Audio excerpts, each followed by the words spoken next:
That's Marduk. So the story of Marduk, I'll just give it to you very briefly. Taiamat and Apsu are locked in embrace at the beginning of time. Goddess of salt water, god of fresh water, together. Chaos and order, right? They give rise, masculine and feminine, they give rise to the world of the elder gods. And those are, to me, they're primordial motivational forces. They're something like that.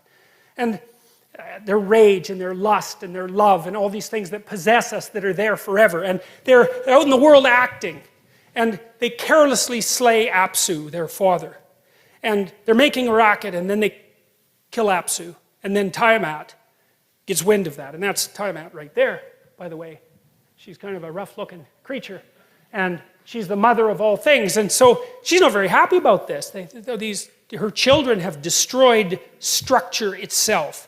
Plus, they're noisy and careless. And so she thinks, all right, just like Noah, just like the God that brings the flood to Noah, exactly the same idea. Taiamat comes back and says, yeah, okay, enough is enough. I'm going to take you out. And she makes this battalion of monsters and puts the worst monster there is at the head of the battalion. His name is Kingu. He's like a precursor to the idea of Satan. And she lets the gods know, hey, I'm coming for you. And so they're not very happy about this because they're gods, but like, yeah, she's chaos itself, right? She gave birth to everything. This is no joke. And so they send one god out after another to confront her, and they all come back with their tails between their legs.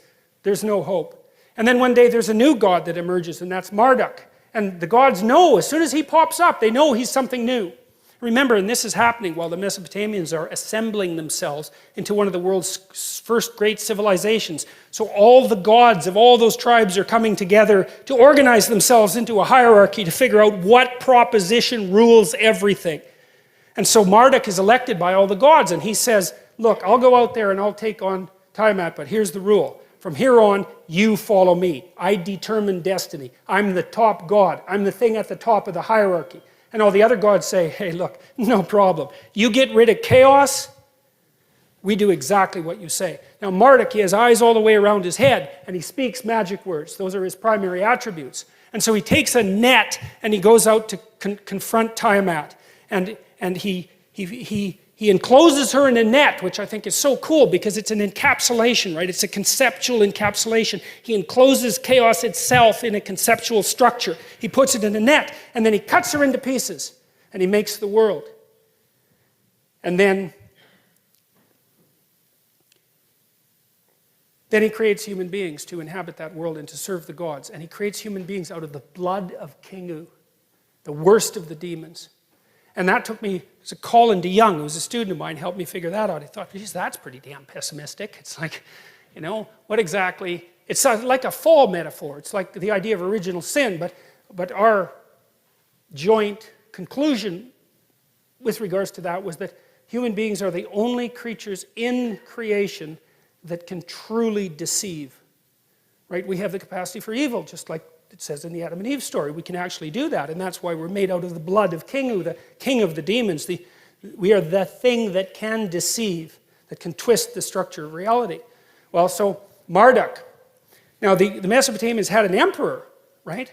And the emperor was the avatar of Marduk. That's what made him emperor. He was only an emperor if he was going to be Marduk. He had to be a good Marduk, which meant he had to confront Taiamat, chaos, and cut her up and make order out of her pieces. And what the Mesopotamians used to do at the New Year's celebration, they'd go outside their walled city, and that's explored territory versus unexplored territory. They'd go outside their walled city into chaos, and they'd bring all the statues that represented the gods, and they'd act this out.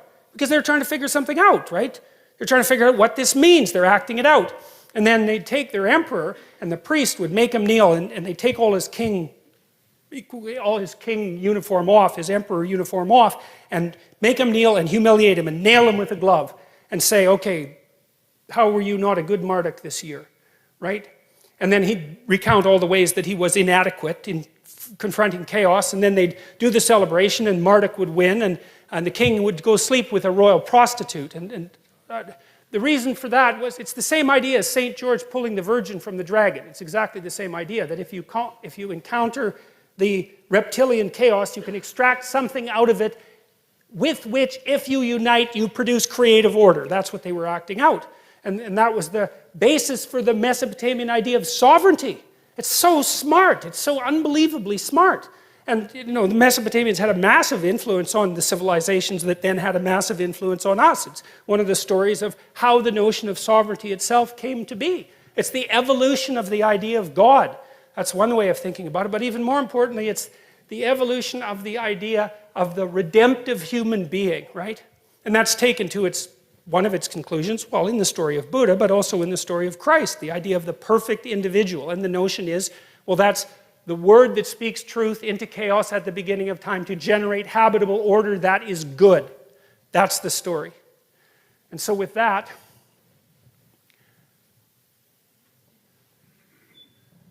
let's see. I'll just show you these pictures because they're so interesting. Once you know what they mean, they're so cool. That's a symbol of infinity. That's Hercules and the Hydra. Well, what's life like? You cut off one head. What happens? 7 more grow, right? Well, what do? Run home? Well, no, that's not what you do. This is what you do. You fight it.